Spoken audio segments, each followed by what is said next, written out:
I'm Ann Turner, and my parents moved to Lake Coleridge in 1943 from Dunedin. My father worked at the power station as a station fitter and then an operator the time that they were up here. And my mother had the post office over, I think, 3 spells. She'd opt out, and then the postmistress would move on and they talked her to going back.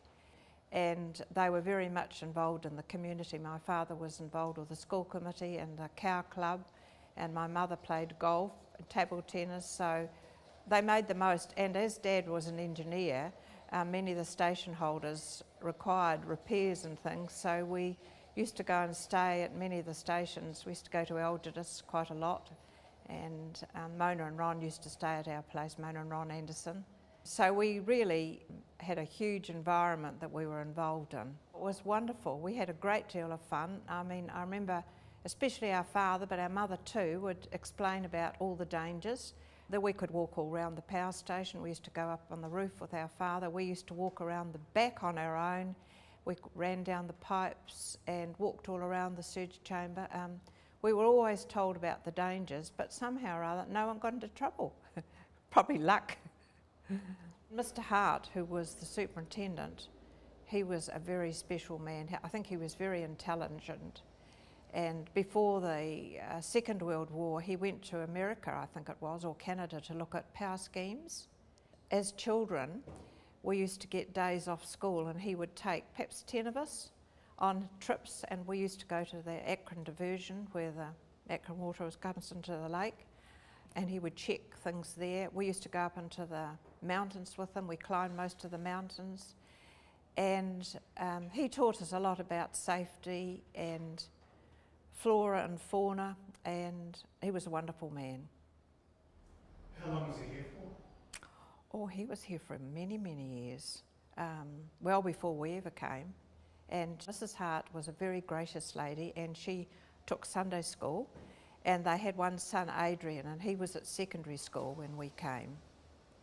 I think the village has changed completely because it was a real little hive of community. I mean, there were so many clubs to go to. You could go out every night and be involved in some activity in the daytime. Also, there was a great community, like they had a hospital club here in the early days, because if there was anyone injured at the power station, there was somebody trained with first aid equipment, and everybody could actually buy their goods. I think it was from a place called Stevens they got everything, and so we had access to that. Everybody helped everybody knew everyone. You didn't lock your doors, and if not many people had cars, so people walked, and if you did need any help, the people who owned cars would take you to the nearest doctor. So medical help was Darfield or Methven, and then probably in the early 50s, a doctor married one of the local farmers, Dr. Betty she was called, Dr. Betty McCready, and she had, their living room sort of became her surgery, and she was a very brave woman. She would get on horses, and she actually rode horses across to Algidus in the floods that the men wouldn't even go, the doctors. So, and she was a great lady. The weather was a predictor. I mean, the winters were very, very cold, and we were lucky because we always had heat and as much electricity as we wanted, but we all had open fires too, and firewood was free as long as you went and collected it and stored it in your home. Frosts and snow was very much part of our lives, and we all had appropriate shoes. And my friend and I were just talking before that we used to go to Lake Ida skating as children, and one of our pastimes we all had to knit gloves, and all the fingers and that, and that was a big part.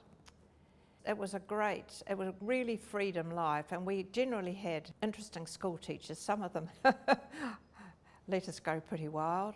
But we had 2 women who were particularly good, a Miss McLeod and then a Miss Loudon, who came from Dunedin. And she actually married one of the Murchisons.